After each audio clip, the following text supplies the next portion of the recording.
Alors, dans cette petite vidéo, je vais te montrer comment est-ce que l'on peut résoudre une équation du second degré en recourant aux identités remarquables. Alors, les identités remarquables, il y en a trois que l'on apprend dès le collège.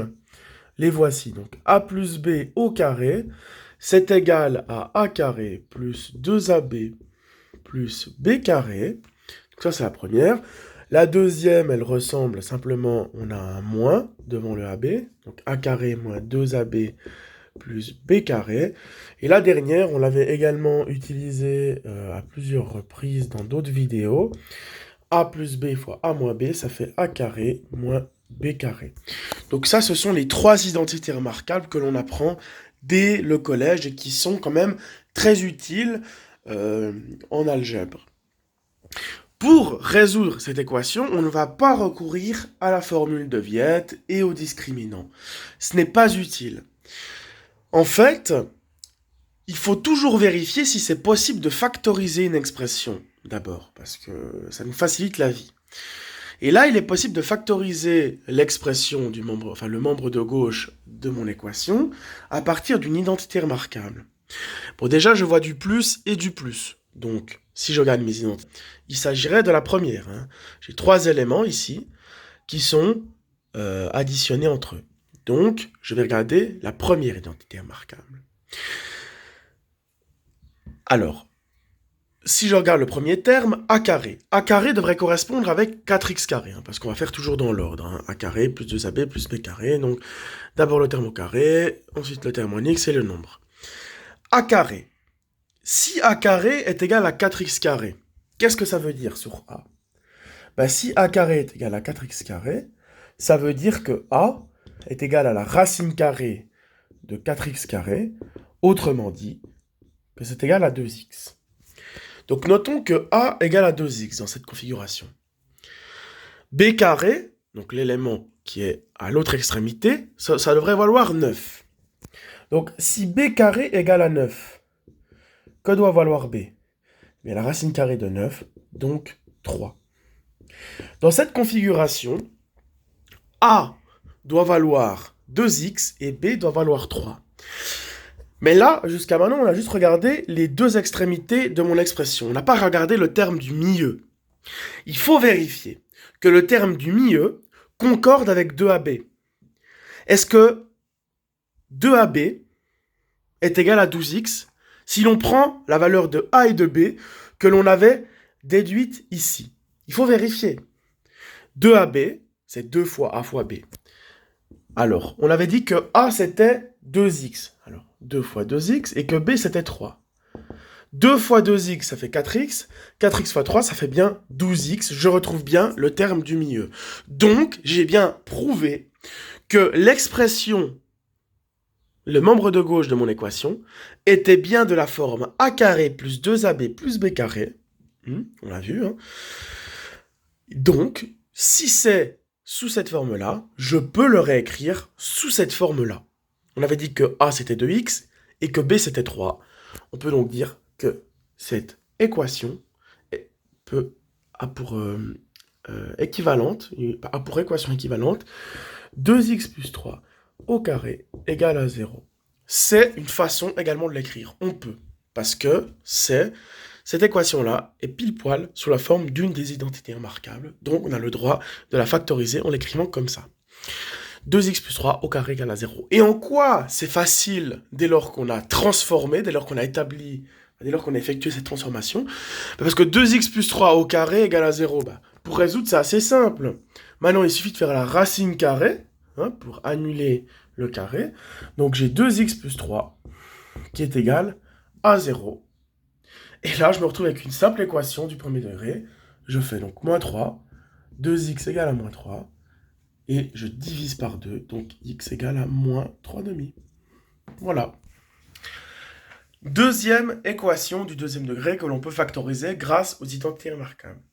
X carré moins 6x plus 9 égale à 0. Déjà, je vois que ce qui lie les trois éléments, c'est un signe moins et un signe plus. Donc là, il faudra aller regarder cette identité remarquable ici. Il faut vérifier que ce membre de gauche, là, peut s'écrire sous la forme a carré moins 2ab plus b carré. C'est pas tout le temps le cas, hein. Parfois ça fonctionnera pas. Alors, il faut essayer. Il faut d'abord regarder les deux extrémités de l'expression, hein. Là, c'est a carré, et là, c'est b carré. Alors, si x carré égale à a carré, ça veut dire quoi? Ben, ça veut dire que a est égal à la racine carrée de x carré, donc x. Dans cette configuration, a devrait être égal à x. Et b carré, l'autre extrémité, devrait être égal à 9.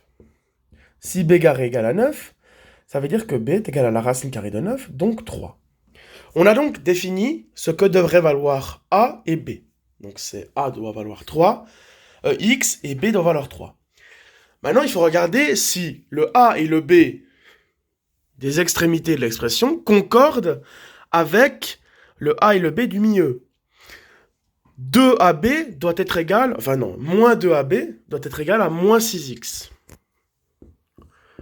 Il faut vérifier si on réobtient bien moins 6x, si on calcule moins 2ab avec le a et le b que l'on a pris tout à l'heure.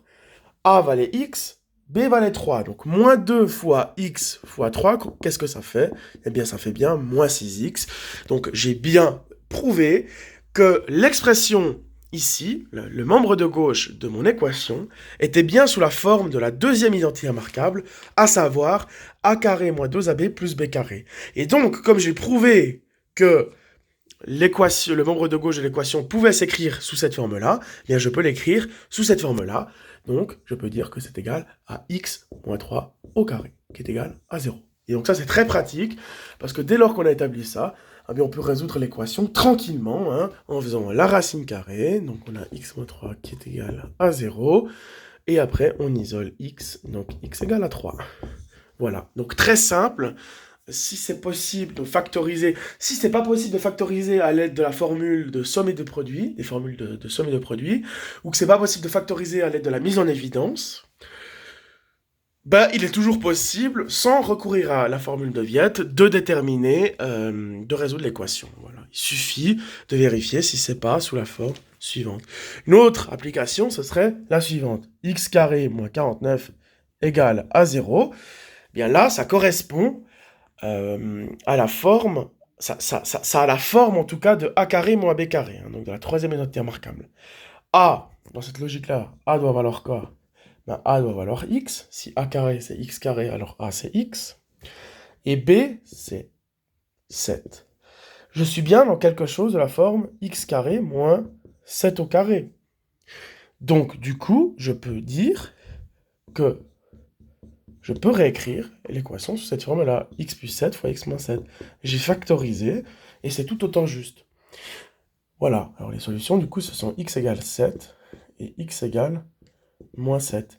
Alors voilà, hein, on aurait très bien pu résoudre cette équation en isolant ce moment x carré, donc on aurait fait plus 49, puis ensuite la racine carrée. Mais c'est aussi possible avec l'aide de la troisième unité remarquable. Je vais montrer encore un exemple. J'ai l'équation 4x carré plus 18x plus 25 égale à 0. Alors on voit qu'on ne peut pas tellement trouver la valeur, les solutions à partir de la règle, des formules de somme et de produit. On ne peut pas factoriser par mise en évidence puisqu'il n'y a pas de facteur commun entre ces trois monômes. Donc on va peut-être tenter d'utiliser l'identité remarquable. Et là, on voit que ce qui relie donc les trois monômes, c'est une addition. Donc voilà. Alors du coup, il faut regarder la première identité remarquable. Il faut vérifier que le membre de gauche de cette identité remarquable peut s'écrire sous la forme a carré plus 2ab plus b carré.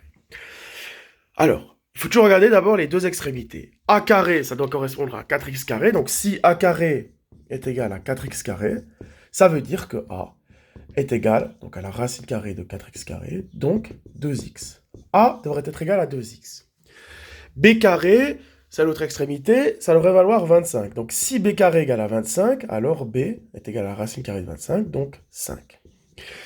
Donc dans cette logique-là, si le membre de gauche est peut bien s'écrire sous la forme d'une identité remarquable, alors dans ce cas-là, a doit être égal à 2x et b égale à 5. Mais il faut toujours vérifier, parce que souvent certaines personnes font juste ça, ils disent ah bah du coup je regarde les deux extrémités, a égale à 2x, b égale à 5, et puis c'est bon. Non, il faut vérifier que ça concorde, que le a et le b qui ont été déterminés, les valeurs de a et de b qui ont été déterminées grâce au calcul qu'on a effectué ici, concordent avec le terme du milieu. Donc, il faut que 2AB doit concorder avec 18x. C'est-à-dire que quand on calcule 2AB et qu'on reprend les valeurs de A et de B calculées préalablement, il faut vérifier qu'on obtienne bien le terme du milieu. Et donc 2AB, ici, c'est égal à quoi?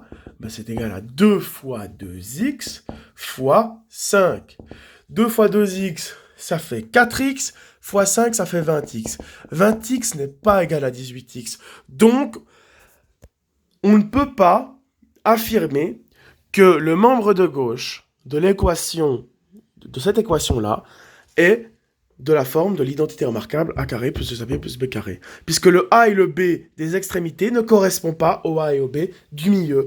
Donc ça ne fonctionne pas. Ça aurait fonctionné si j'avais eu un 20x au milieu. Si j'avais eu 20x, donc si j'avais eu 4x carré plus 20x plus 25 égale à 0, là je peux. Donc je pourrais réécrire 2x plus 5 au carré égale à 0 et résoudre mon équation. Mais là, je ne peux pas puisque j'ai 18x. Donc voilà, il y a des cas où ça ne fonctionne pas, évidemment. Et dans ce cas-là, on proposera en général d'utiliser la formule de Viette.